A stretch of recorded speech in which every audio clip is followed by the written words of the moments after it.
কালকে সকাল থেকে শুরু করেন, কালকেই বরকত দেখা শুরু করবেন। দেরি করেন না যে হুজুর না 3 দিন পরে, না না, আগামীকাল থেকেই শুরু করেন, আগামীকাল থেকেই বরকত দেখা শুরু করবেন। মুসলিম শরীফের 796 নাম্বার হাদিসটা মন দিয়ে শোনেন। একজন সাহাবার নাম আপনারা একটু কষ্ট করে মনে রাখবেন, যেন ভবিষ্যতে সবাই শোনাইতে পারেন বর্ণনাটা। গল্প আকারে হাদিসটা আপনারা শোনাই দিবেন। সাহাবার নাম উসাইদ ইবনে হুজাইর। পুরাটা মনে রাখা দরকার নাই, শুধু মনে রাখেন উসাইদ। বলেন তো কি নাম? উসাইদ। এই উসাইদ রাদিয়াল্লাহু তাআলা আনহু বলেন, এক রাতে আমি আমার ঘোড়ার আস্তাবলের মধ্যে কোরআন পড়ছিলাম। আমার ছেলের নাম ইয়াহইয়া। এই ইয়াহইয়া পাশে শোয়া। আকরাউ ফি মিরবাদি, আমি আমার ঘোড়ার আস্তাবলের মধ্যে কোরআন পড়ছিলাম।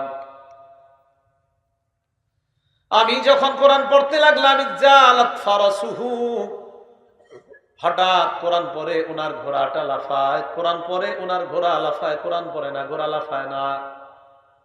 ফাকরা সুম্মা জালাত আইজন, কিছুক্ষণ থেমে উনি আবার কোরআন পড়ে, আবার ঘোড়া লাফায়। ফাকরা সুম্মা জালাত উখরা, আবার কিছুক্ষণ থেমে আবার কোরআন পড়ে, আবার ঘোড়া লাফায়।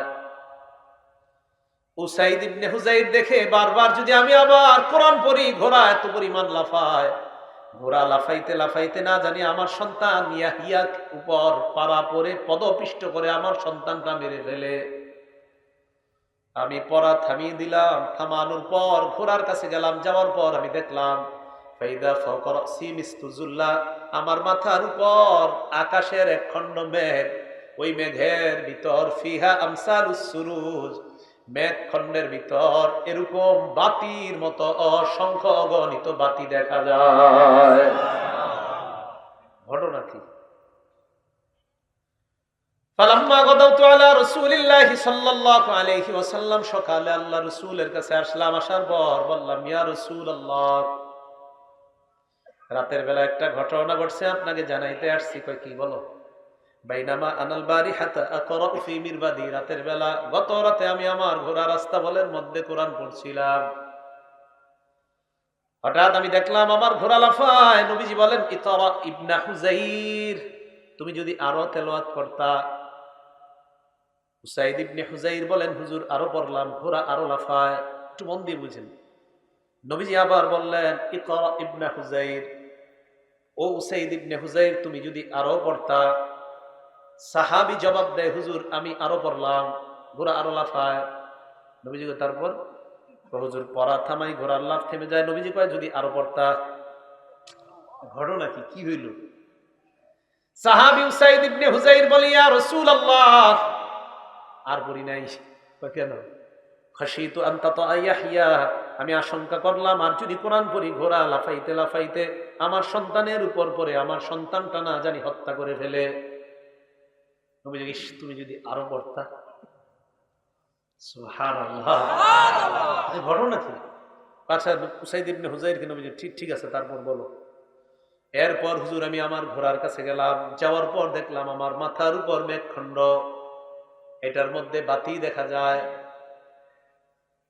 আরো জাতফিল জাউই, হঠাৎ দেখলাম এই মেঘখণ্ড বাতি সহ শূন্যের মধ্যে বিলীন হয়ে যায়। হাত্তা মা আরাহা, এক পর্যায়ে আর দেখতে পাই না। নবীজি বলেন, ইস, যদি আরো পড়তা। তিলকাল মালাইকাতু তাসতামিউ ইলাইকা, এগুলা বাতি না, আল্লাহর ফেরেশতা মনোযোগ সহকারে তোমার কোরআন তেলাওয়াত শুনতেছিল। ফেরেশতা। বললাম একটু বইরেন তাহাজ্জুদের সময়, বাকি কারো ঘুম ডিস্টার্ব করা যাবে না। আশেপাশে মানুষের জন্য ঘুম ডিস্টার্ব না হয়, খেয়াল রাখতে হবে, সতর্কতা। একটু বইরেন যে আল্লাহ শুনে আর ফেরেশতারা শুনতেছে আপনার তেলাওয়াত। হাদিস শেষ হয় নাই। নবীজি সাল্লাল্লাহু আলাইহি সাল্লাম বলে, সাইয়্যিদ লাউ করাতা আসবাহাত, তুমি যদি সকাল পর্যন্ত একটু পড়তা। ইয়ারাহান নাস মা তাস্তাতিরু ইলাইহিম, সকাল পর্যন্ত যদি কোরআন পড়তা, ফজরের আজান শোনার পর যে মুসল্লিরা তোমার বাড়ির সামনে দিয়ে মসজিদে আসতো, স্বচক্ষে আল্লাহর ফেরেশতাদেরকে দেখতে পাইতো। পড়বেন নি? বলেন না, একটু পড়বেন নি? বলেন তাহাজ্জুদের সময় মা বোনরা আপনারা কোরআন পড়েন, আল্লাহর সাথে সম্পর্ক কায়েম করেন, দেখবেন আল্লাহ তাআলা। আমি কিভাবে বলি জানেন? যে কালকে সকাল থেকে শুরু করেন, কালকেই বরকত দেখা শুরু করবেন। দেরি করেন না যে হুজুর না 3 দিন পরে, না না আগামীকাল থেকেই শুরু করেন, আগামীকাল থেকেই বরকত দেখা শুরু করবেন, মানে কালকে থেকে শুরু করবেন, দেরি করেন না। আল্লাহ আমাদেরকে আমল করার তৌফিক দান করেন। রাতের বেলা তাহাজ্জুদের সালাতে তেলাওয়াত, এটা বড়রাও পড়তে পারবে, ছোটরাও পারবে, বড়রাও পারবে, ছোটরাও উৎসাহমূলক যদি তাদেরকে পড়ানো হয় জায়েজ আছে। সহিহ বুখারীর 699 নম্বর হাদিসের বর্ণনা, عن عبد الله بن عباس رضي الله تعالى عنهما قال بت عند خالتي ميمونة رضي الله تعالى عنها। আব্দুল্লাহ ইবনে আব্বাস রাদিয়াল্লাহু তাআলা আনহুমার বর্ণনা, তিনি বলেন আমি আমার খালা মাইমুনা রাদিয়াল্লাহু তাআলা আনহার বাড়িতে রাতের বেলা অবস্থান করলাম। হাত্তা ইযান তাসাফাল লাইল, রাত যখন অর্ধেক হয়ে যায়। এটা বুখারীর 699 নম্বর হাদিস। এই হাদিসে আবার আসতেছে, আপনাদেরকে সহিহ বুখারীর 183 নম্বর হাদিসে ঘুরে আনি আবার, এখানে আসবো কিন্তু। আব্দুল্লাহ ইবনে আব্বাস বলেন রাতের বেলা, ওই হাদিসটা লম্বা আর কি, রাত যখন অর্ধেক হয় আল্লাহ নবী উঠলেন, উঠার পর তাকান আমার দিকে, জাআলা ইয়ামসাহুন নাওমা আন ওয়াজহিহি, চেহারা থেকে এইভাবে ঘুম দূর করতেছিলেন, চোখ মুছে, মুখ মুছে। আচ্ছা আমার সাথে ওয়াদা করেন, এটা ওয়াদা করতে হবে, এটা আর নিয়ত না, এটা ওয়াদা। এটা কি কষ্ট?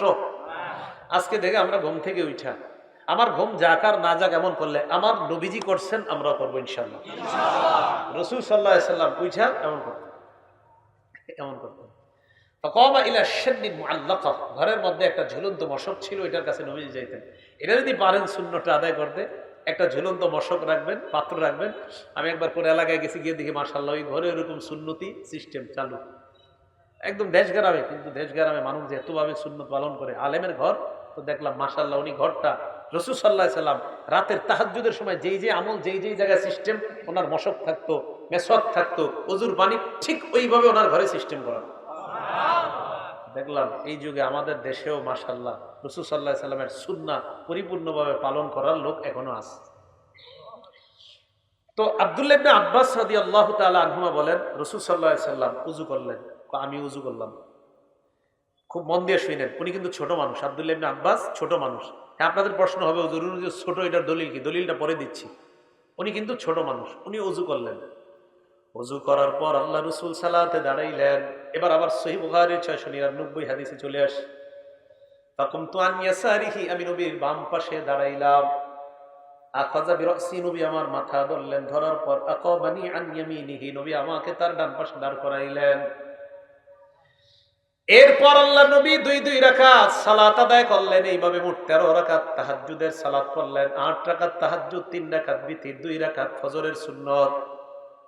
ঘটনা কিন্তু রমজানের বাহিরের ঘটনা।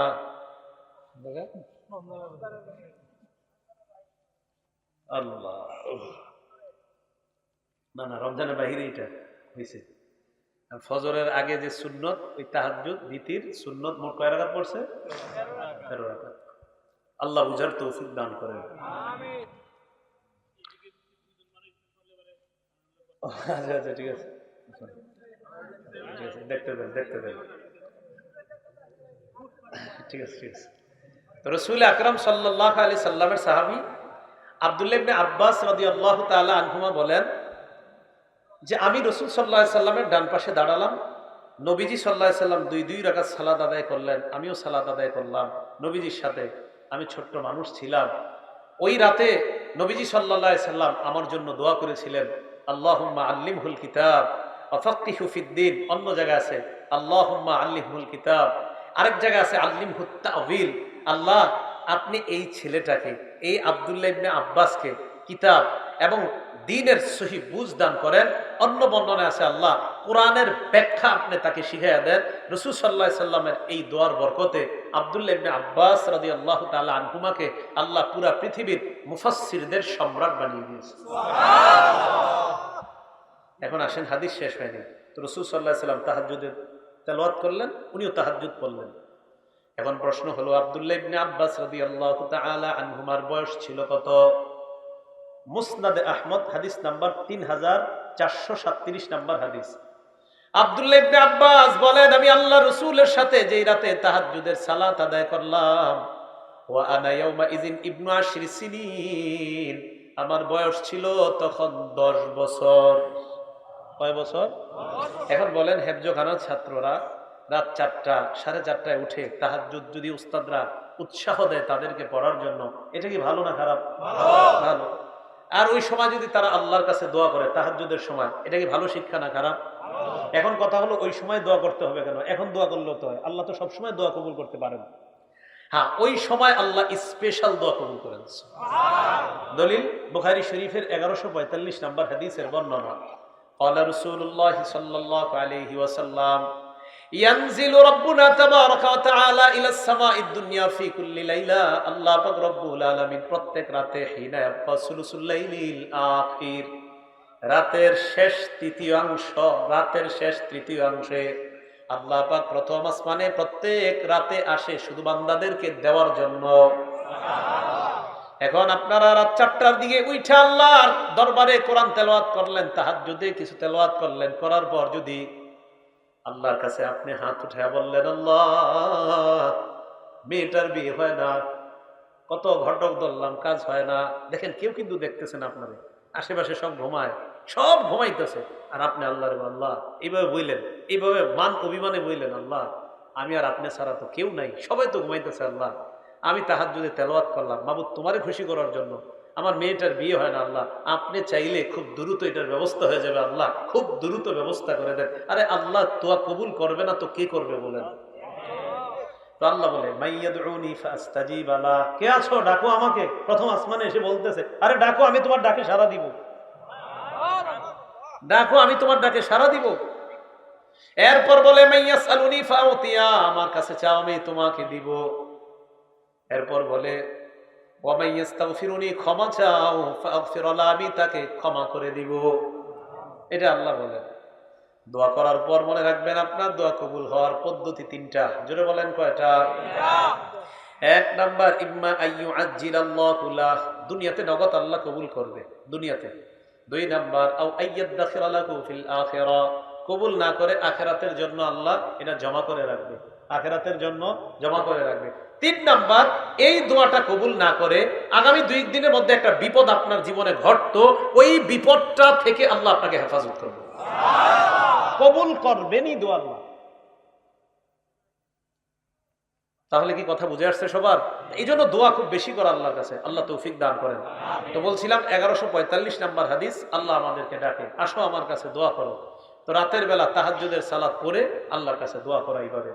আরেকটা হাদিস মনে রাখবেন, সহিহ বুখারীর 413 নাম্বার হাদিস। ক্বালা রাসূলুল্লাহ সাল্লাল্লাহু আলাইহি ওয়াসাল্লাম, নবীজি বলেন কোন বান্দা যখন নামাজের মধ্যে থাকে, ইউনাজি রব্বা, আল্লাহর সাথে চুপে চুপে নিভৃতে কথা বলতে থাকে, চুপে চুপে নিভৃতে কথা বলে। এই কথাটা মনে রাখবেন। এখন রাত 3টা 4টায় কিন্তু সবাই ঘুমায়, ওই টাইমে আল্লাহর সাথে কথাটা কিন্তু আপনার চমৎকার হবে। হ্যাঁ, ওই টাইমে নিভৃতে চুপে চুপে আলাপটা কিন্তু একটু খুব ভালোভাবে হবে।